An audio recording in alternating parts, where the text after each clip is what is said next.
Yo, c'est Vega et bienvenue pour la review de l'épisode 176 de Boruto. Il y a deux parties sur cet épisode, il y a la partie avec Naruto et la partie avec Denki, Iwabe, Boruto, etc.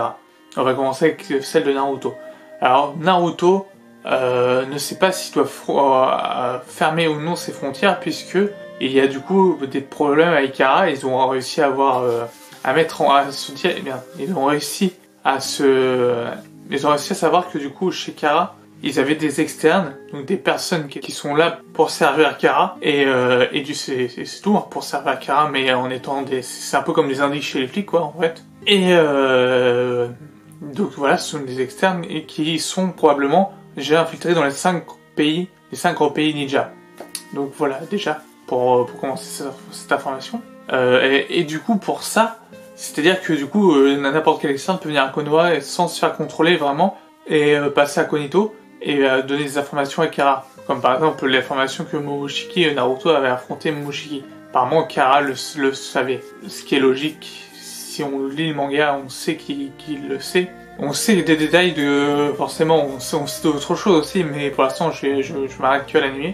Alors, à part ça, qu'ils sachent qu'ils ont des externes, etc., il faut du coup limiter la venue des gens qui viennent en convoi éclair, qui viennent à pied, etc. Faut limiter leur propre venue pour éviter du coup d'avoir des externes qui puissent se balader dans le village, mais à contrario, une sorte de confinement, parce qu'il parle clairement d'un confinement, une sorte de confinement pourrait être très anxiogène pour les habitants. Du coup, Naruto a dit qu'il réfléchirait à ça, et ça fait plaisir de revoir du coup Kakashi et Tsunade parce que ça faisait un moment qu'on les avait pas vus. Et moi je kiffe Kakashi, je kiffe aussi Tsunade. Du coup ça fait plaisir de les revoir. Donc ils étaient là pour donner leur propre avis aussi. Je pense que ça aurait été autant de Naruto et que ça aurait été Tsunade l'Hokage à ce moment-là. Si on reprend à partir de l'époque de Naruto quand Tsunade était Hokage, je pense qu'elle aurait fermé les frontières. Kakashi je sais pas. Kakashi j'ai un doute, je pense qu'il aurait laissé les frontières ouvertes quand même. Alors Kakashi on le voit pêcher à un moment donné, il pêche un petit poisson. Il est content, il dit que ça va être bon dans l'assiette. Voilà, petite information inutile, mais petite information quand même. Mais en tout cas voilà, donc Naruto ne sait pas, et donc Naruto erre dans Konoha en espérant trouver une réponse. Et il va même devant l'ouverture du coup des portes, et il se pose des questions. Il dit qu'est-ce que ça va apporter, etc. On lui dit que finalement les contrôles sont plus formels qu'autre chose, puisque s'il y a tellement de monde qui viennent que c'est impossible de vraiment tous les contrôler réellement. Un peu comme dans la vraie vie en fait, il y a vraiment un repère de la vraie vie qui se fait, un peu parallèle qui se fait entre notre vie actuelle qu'on vit et Boruto. Je trouve ça bien de faire un parallèle entre Naruto et la vie actuelle parce que ça permet déjà de se situer un peu dans notre vie actuelle, de comment ça se passe par rapport à Boruto. Et donc voilà, Naruto, parce que les contrôles sont comme ça, les contrôles sont plus formels qu'autre chose. On va contrôler pour contrôler, pas pour vraiment surveiller. On fait ça de manière formelle. Si on a des doutes, on a des doutes. S'il y a des trucs chelous, il y a des trucs chelous. Mais de base, c'est devenu quelque chose de plus de une formalité qu'autre chose. À part ça, du coup, Naruto voit du coup Boruto escalader du coup la muraille des Kage avec un gros sac rempli qui sont Mitsuki, Sanada et Boruto a porté ce sac énorme, dont Denki qui était appartenu à Denki, et Denki ne daigne pas les aider. Ça m'a bien fait marrer parce que Denki il est là en mode ouais c'est cool, on est bien, hein.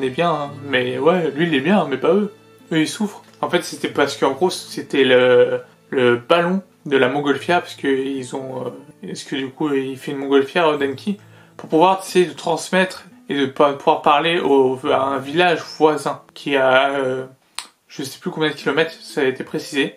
Je sais plus combien de kilomètres il était. Donc je sais plus combien de kilomètres il était, mais c'était précisé. Du coup, ils font ça pour savoir si la communication, s'ils peuvent se parler entre eux. Naruto voit ça, Naruto les laisse faire en les regardant, et c'est eux qui leur apportent la réponse à Naruto, c'est-à-dire que non, il ne va pas fermer les frontières parce que du coup, il y a des jeunes qui créent des nouvelles choses pour pouvoir du coup que les villages puissent se contacter plus facilement, plus aisément, parce qu'ils ont comme des téléphones, hein, je vous rappelle qu'ils ont des téléphones, donc je me demande pourquoi ils ont besoin d'une communication à 1 km, s'ils n'y arrivent pas, alors que c'est juste à côté. J'ai 1 km, c'est plus, hein, mais c'est pour m'imaginer. Alors qu'ils ont quand même des téléphones qui marchent, mais à mon avis c'est un truc luxueux pour les caguer. Et ils n'ont pas encore sûrement de moyens de communication pour communiquer plus rapidement, plus facilement. Du coup, on a l'ouverture au monde qui se fait grâce au fait que du coup Denki arrive à pouvoir parler avec quelqu'un qui ne se trouve pas au même endroit que lui, qui se trouve bien plus loin. Et après cette réussite-là, du coup Naruto décide du coup de ne pas fermer les frontières de Konoha. Donc voilà, il ne fermera pas les frontières de Konoha.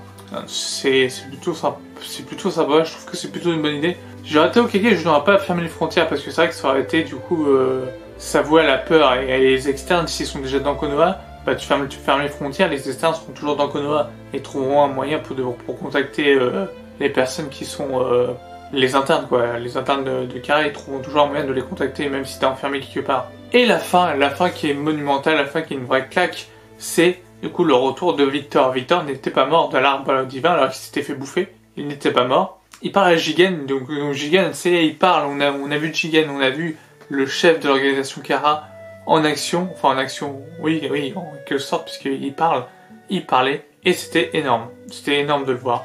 Et du coup, forcément, Victor met toute la faute sur Dippa, vu que Dippa ne veut lui parler, peut-être que Dippa est mort même, et il dit que c'est la faute de Dippa, etc., que c'était c'était sa faute, mais Jigen il est pas con. Jigen on voit qu'il est vraiment intelligent, il sait très bien que Victor lui aussi il a fait ses propres bails. Lui aussi il a fait ses propres bails. Donc il lui dit clairement cache, je mets un cache, ouais mais toi aussi t'as des trucs, t'as des folies un peu éphémères, etc.